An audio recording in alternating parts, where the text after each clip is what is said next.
Assalamualaikum warahmatullahi wabarakatuh. Perkenalkan, nama saya Aulia Eka Fitriani dengan NIM 14620000188. Di sini, saya akan menjelaskan mengenai tugas individu saya yang disuruh membuat esai tentang ISO 38500 tahun 2015 IT Governance sebanyak 15 lembar di mata perkuliahan Audit Teknologi Informasi dengan dosen pengampu Bapak Agus Hermanto. Yang pertama, saya akan menunjukkan mengenai hasil dari esai yang sudah saya buat terlebih dahulu.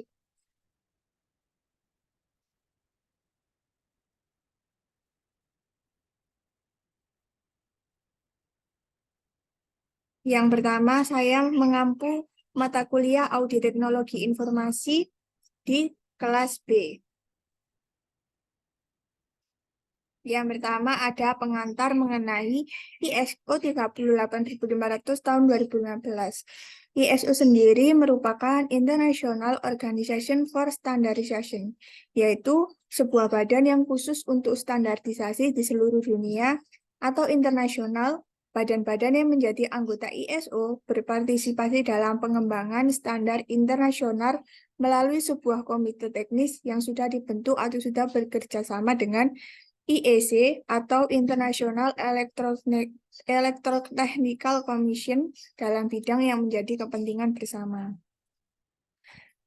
ISO 38500 tahun 2015 adalah suatu standar internasional untuk sebuah tata kelola teknologi informasi yang diterbitkan bersama oleh organisasi internasional untuk standarisasi dan menyediakan kerangka kerja bagi pemerintah yang efektif untuk membantu mereka pada tingkat tertinggi dari organisasi untuk memahami dan memenuhi kewajiban hukum, peraturan, dan etika mereka dalam penggunaan sebuah organisasi.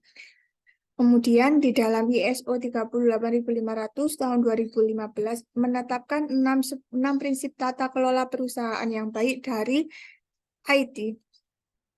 Yang pertama ada tanggung jawab. Yang dimaksud dengan tanggung jawab sendiri adalah suatu individu atau kelompok dalam suatu organisasi memahami dan menerima tanggung jawab dalam hal penyediaan dan permintaan atas teknologi informasi mereka. Dan mereka bertanggung jawab dalam melakukan sebuah tindakan. Kemudian ada yang kedua yaitu strategi. Di strategi tersebut, kita organisasi memperhitungkan kemampuan teknologi informasi saat ini dan di masa depan, memanfaatkan rencana teknologi informasi memenuhi suatu kebutuhan saat ini dan secara berkelanjutan. Kemudian ada akuisisi, itu dibuat berdasarkan alasan yang valid, melalui analisis yang tepat dan secara berkelanjutan dengan pengambilan keputusan yang jelas dan transparan. Kemudian yang keempat ada kinerja, yaitu digunakan untuk mendukung organisasi, menyediakan layanan dengan tingkat layanan dan kualitas yang diperlukan. Kemudian ada kesesuaian, yaitu pemanfaatan teknologi informasi memenuhi semua peraturan perundangan yang wajib, kebijakan dan praktik dengan jelas. Kemudian yang keenam ada perilaku manusia. Ini yang terakhir, itu menjunjung tinggi perilaku manusia, termasuk kebutuhan saat ini dan perkembangannya dari semua orang yang terkait dalam proses. Ini merupakan gambaran dari tata kelola teknologi informasi yang di tengah itu ada evaluasi, kemudian ada pantau dan arahkan. Jadi arah panah-panah tersebut ditujukan kepada evaluasi atau tahapan yang dijadikan acuan pertama. Seperti yang sudah saya jelaskan di atas tadi. Kemudian ada pengenalan. Pengenalan yaitu tujuan dari standar internasional adalah untuk memberikan sebuah prinsip, definisi, dan model yang bisa digunakan untuk badan pengatur melakukan evaluasi, mengarahkan dan memantau sebuah pengguna teknologi informasi di sebuah organisasi.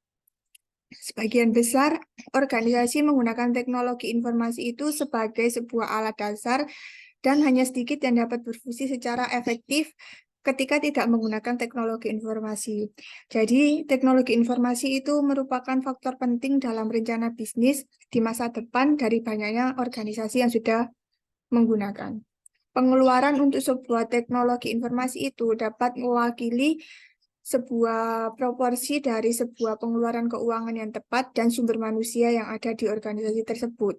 Namun, keuntungan dari investasi itu sering tidak mencukupi sepenuhnya, sehingga bisa menjadi dampak buruk yang besar terhadap organisasi tersebut. Dengan alasan utamanya yaitu hasil yang negatif tersebut ketika sudah menjadi dampak yang buruk, yaitu menekankan aspek keuangan serta penjadwalan aktivitas teknologi informasi daripada penekanan keseluruhan sebuah pengguna teknologi tersebut. Kemudian ada pengertian dari teknologi informasi. Teknologi informasi sendiri merupakan penggabungan atau kombinasi teknologi komputer yang tersusun dari perangkat keras dan perangkat lunak untuk memproses, menyimpan, dan mendistribusikan informasi. Selain itu, teknologi informasi merupakan suatu basis komputer yang digunakan untuk melakukan pekerjaan dan mendukung informasi sesuai kebutuhan. Di gambar ini sudah dijelaskan ada 3 pembagian, yaitu hardware, software, dan brainware. Hardware sendiri terbagi menjadi 3, yaitu ada input, proses, dan output. Kemudian ada software, itu terbagi menjadi 3 juga, seperti sistem operasi, sistem aplikasi, dan bahasa pemrograman. Kemudian yang terakhir ada brainware, itu ada operator, programmer, dan sistem analis. Kemudian yang kedua ada pengertian dari tata kelola teknologi informasi.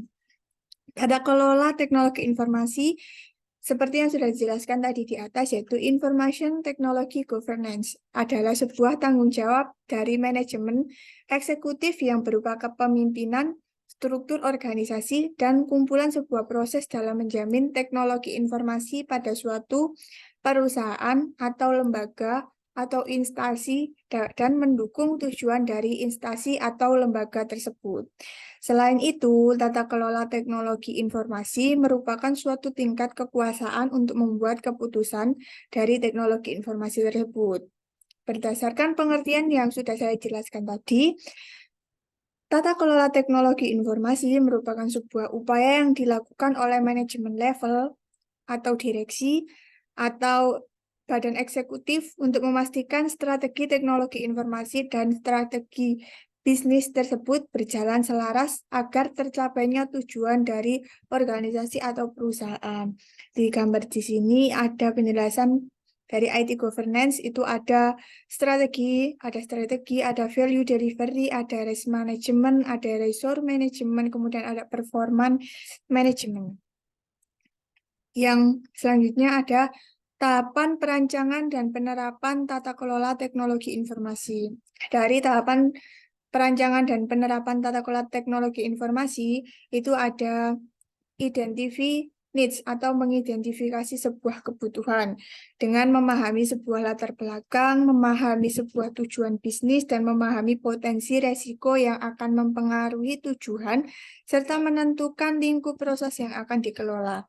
Kemudian yang kedua ada envision solution atau meramalkan sebuah solusi, di mana itu menggambarkan kematangan sebuah proses teknologi informasi yang ada pada saat ini dan target yang akan dicapai atau ingin dicapai serta menganalisa antar keduanya. Jadi menganalisa tentang target yang ingin dicapai dan target yang akan masih digunakan pada saat ini. Itu dianalisa di keduanya. Kemudian ada plan solution atau merencanakan sebuah solusi, di mana mengidentifikasi kemungkinan atau mengidentifikasi proses yang akan dikelola dan membuat sebuah solusi yang diintegrasikan dengan tujuan bisnis. Kemudian yang keempat ada mengimplementasikan solusi, itu ada kita bisa memonitoring dan mengevaluasi sebagai bentuk feedback dan pembelajaran untuk perbaikan secara berkelanjutan. Kemudian yang selanjutnya ada sejarah dari ISO sendiri, yaitu sebuah badan penetap standar internasional yang terdiri dari wakil-wakil dari badan standarisasi nasional dari setiap negara, dan didirikan pada tanggal 23 Februari 1947, dan menetapkan standar-standar dan dari berbagai komersial dunia. Dan ISO itu bekerja sama dengan IEC yang sudah saya jelaskan di atas tadi, sehingga bertanggung jawab terhadap standarisasi peralatan elektronik. Penerapan ISO sendiri di suatu perusahaan itu sangat berguna untuk meningkatkan citra perusahaan, kinerja lingkungan perusahaan, efisiensi kegiatan, daya saing, komunikasi, dan hubungan baik dengan berbagai pihak. Jadi jenis-jenis dari standar ISO itu sangat banyak, dan yang banyak diterapkan di berbagai perusahaan di Indonesia. Yang pertama ada ISO 38500 tentunya di tahun 2008. Itu sebuah standar tata kelola informasi pertama yang berupa panduan praktis untuk membantu direktur organisasi dan perusahaan menggunakan teknologi informasi seperti hardware, software secara efektif dalam bisnis mereka. Kemudian yang kedua ada ISO 27000, kemudian ada ISO 9000, ISO 1401, ada ISO 22000, dan ISO yang lain-lain. Seperti yang sudah disebutkan di atas tadi, ISO itu awal mulanya merupakan anak dari dua buah organisasi yang terpisah, yaitu UNSCC atau United National Standards Coordinating Committee dan International Federation of the National Standardizing Association atau ISA. Kemudian di tahun 1946 tadi, ada 25 negara yang kemudian mengirim delegasinya atau kelompoknya itu ke London untuk hadir di Institute of Civil Engineers. Diutusnya atau ikutnya 25 negara tadi itu bertujuan agar sebuah komite atau sebuah agen itu berdiri. Fungsi dari agen internasional sendiri itu agar terlahir sebuah standar industri yang dapat dijadikan acuan secara internasional. Kemudian ada ISO 38500 tahun 2015 secara umum, yaitu memberikan sebuah prinsip panduan bagi anggota badan pengatur organisasi. Hal ini juga memberikan panduan bagi mereka yang memberikan nasihat, informasi, atau membantu badan pengatur, termasuk manajer eksekutif, anggota kelompok yang memantau sumber daya dalam organisasi, kemudian ada spesialis bisnis atau teknis eksternal seperti hukum atau akuntansi, ada asosiasi retail dan industri, penyediaan layanan internal dan eksternal termasuk konsultan dan auditor. Kemudian ISO 38500 tahun 2015 itu berlaku untuk tata kelola penggunaan teknologi informasi saat ini dan di masa depan dalam organisasi, termasuk proses manajemen dan keputusan terkait dalam organisasi. Lalu ada tujuan ISO sendiri, yaitu untuk mendorong penggunaan teknologi informasi yang efektif, efisien, dan dapat diterima di semua organisasi dengan meyakinkan pemangku kepentingan bahwa jika prinsip dan praktik yang diusulkan oleh standar ini dipatuhi, maka mereka dapat memiliki kepercayaan terhadap tata kelola teknologi informasi. Organisasi menginformasikan dan membimbing badan pengatur dalam mengatur penggunaan teknologi informasi dan membangun kosakata untuk tata kelola teknologi informasi. Kemudian untuk tujuan dari penerapan ISO sendiri, yaitu menyediakan dukungan terhadap penggunaan teknologi informasi secara efektif, efisien, dan tepat pada sebuah organisasi atau sebuah perusahaan. Kemudian bisa memberi jaminan kepercayaan pada tata kelola teknologi informasi organisasi kepada stakeholders atau termasuk konsumen dan karyawan perusahaan ketika standar telah dipenuhi. Kemudian ada menerangkan dan membimbing pimpinan dalam menata dan mengelola penggunaan TI pada sebuah organisasi. Lalu yang terakhir ada menyediakan dasar untuk mengevaluasi tujuan dari tata kelola teknologi informasi perusahaan tersebut. Dan di sini ada kekurangan dan kelebihan dari IT governance pada ISO 38500 tahun 2015. Nah, di sini itu ada dua jenis struktur organisasi. Yang pertama ada sentralis dan desentralis. Sentralis itu secara umum dapat diartikan sebagai pemusatan atau memusatkan seluruh hal yang berwenang kepada orang yang berada di posisi puncak pada tata kelola teknologi organisasi atau tata kelola perusahaan tersebut. Sedangkan secara umum desentralisis itu tadi kan penjelasan dari sentralis. Kemudian di sini ada penjelasan secara umum mengenai desentralis adalah sebuah struktur yang fokus pada penyerahan tanggung jawab untuk pengelolaan organisasi tersebut. Nah, ini yang kita bahas adalah kekurangan dan kelebihan dari dua struktur organisasi tersebut, yaitu sentralis dan desentralis. Kekurangan dari desentralis sendiri yang pertama itu adalah cost-nya itu sangat tinggi. Kemudian yang kedua ada kompetisi IT atau informasi atau IT yang lebih bervariasi. Kemudian ada integrasi yang sangat buruk atau integrasi yang buruk, ada standarisasi yang kurang dan sinergi yang sedikit. Lalu kekurangan dari IT governance pada struktur organisasi sentralis sendiri juga ada 4, yaitu tidak responsif terhadap perbedaan kebutuhan, kemudian yang kedua tidak ada kepemilikan unit pada suatu bisnis, tidak sejalan dengan bisnis, dan waktu yang lebih lama untuk suatu market. Nah, di balik kekurangan tersebut, di dua tadi, di sentralis dan desentralis, juga terdapat kelebihannya masing-masing. Yang kelebihan di desentralis sendiri ada 3, yaitu meningkatkan sebuah kepemilikan, lalu lebih responsif terhadap perbedaan kebutuhan, dan lebih ada kontrol untuk prioritas. Kemudian kelebihan dari IT governance pada suatu organisasi sentralis sendiri, itu adalah lebih ada standarisasi dan menambah skala ekonomi dan infrastruktur. Model dari tata kelola teknologi informasi yaitu yang pertama, mengevaluasi penggunaan teknologi informasi di masa kini dan masa mendatang, sehingga bisa membuat suatu strategi dan susunan kebutuhan dengan mempertimbangkan perkembangan teknologi, ekonomi, dan sosial, sehingga dapat menemukan tujuan di masa mendatang, mana yang harus dicapai, serta mampu mempertahankan keunggulan yang sudah dimiliki oleh suatu perusahaan. Kemudian yang kedua ada mengarahkan persiapan dan perencanaan, serta kebijakan untuk memastikan agar penggunaan teknologi informasi sesuai dengan tujuannya. Pimpinan menetapkan sebuah tanggung jawab beserta arahan untuk persiapan dan kebijakan. Kebijakan pimpinan harus membangun perilaku penggunaan teknologi informasi secara benar.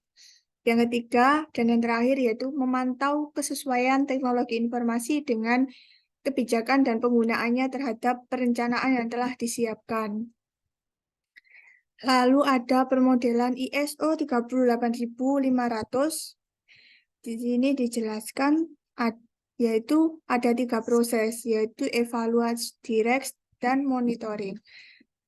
Brief merupakan proses permodelannya, yaitu yang pertama proses memastikan pengaturan dan pemeliharaan kerangka kerja dari tata kelola teknologi informasi dengan cara menganalisa sebuah kebutuhan secara efektif dan tanggung jawab yang jelas, sehingga dapat memenuhi visi dan misi serta tujuan sehingga memastikan bahwa keputusan yang berkaitan dengan teknologi informasi tersebut sudah sejalan dengan tujuan dan diawasi secara baik. Kemudian yang kedua ada proses memastikan dan mendapatkan sebuah profit dengan mengoptimalkan kontribusi nilai dari proses bisnis, layanan, dan aset teknologi informasi. Kemudian yang ketiga ada proses memastikan sebuah resiko yang dapat diterima dan sudah dipahami dengan cara tidak melebihkan sebuah batas yang sudah ditoleransi. Yang terakhir ada proses memastikan sebuah sumber daya yang optimal, bahwa kemampuan yang berkaitan dengan teknologi informasi sudah cukup dan mendukung tujuan dengan cara mengoptimalkan kesiapan untuk perubahan di masa yang akan mendatang. Manfaat dari tata kelola teknologi informasi yang baik sendiri itu ada inovasi di bidang jasa, pasar, dan bisnis. Itu merupakan sebuah badan pengatur yang memastikan bahwa penggunaan teknologi informasi memberikan kontribusi positif terhadap kinerjanya. Itu bisa melalui inovasi di bidang jasa, pasar, dan bisnis. Kemudian ada penyelarasan teknologi informasi dengan kebutuhan bisnis, implementasi dari aset yang tepat, kejelasan tanggung jawab dan permintaan teknologi informasi dalam mencapai tujuan dan kelangsungan usaha, dan yang terakhir adalah praktik yang baik. Namun, sistem teknologi informasi yang tidak memadai dan penggunaan yang tidak tepat dapat membuat organisasi menghadapi resiko tidak mematuhi peraturan, sehingga ada proses yang berhubungan dengan teknologi informasi dan mengandung resiko dapat dimintai pertanggungjawaban untuk pelanggaran privasi, kesehatan, dan keselamatan, kemudian ada ketidakpatuhan terhadap standar yang berkaitan dengan keamanan dan hal-hal yang berkaitan dengan hak intelektual. Kemudian ada prinsip tata kelola teknologi informasi ISO 38000 tahun 2015. Yang pertama ada tetapkan tanggung jawab teknologi informasi yang dipahami dengan jelas. Lalu ada merencanakan teknologi informasi untuk mendukung sebuah organisasi. Kemudian memperoleh teknologi informasi tadi secara valid. Lalu memastikan sebuah sistem informasi berkinerja baik, sehingga kapanpun diperlukan itu sudah siap. Lalu ada prinsip yang kelima, memastikan teknologi informasi sesuai dengan aturan yang formal. Lalu memastikan penggunaan teknologi informasi menghormati faktor manusia. Ini merupakan gambaran dari prinsip ISO 38000 tahun 2015.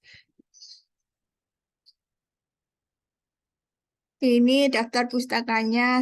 Saya mengambil referensi dari Pasifrenscom dan diakses pada tanggal 16 September.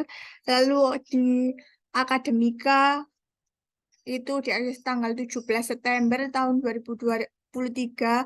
Kemudian dari WordPress itu diakses tanggal 17 September 2023 pula. Itulah yang bisa saya rangkum dalam 15 halaman mengenai SI ISO 38500 tahun 2015 IT Governance sebanyak 15 halaman. Jika ada kurangnya maupun penjelasan yang kurang jelas, saya mohon maaf sebesar-besarnya. Wassalamualaikum warahmatullahi wabarakatuh.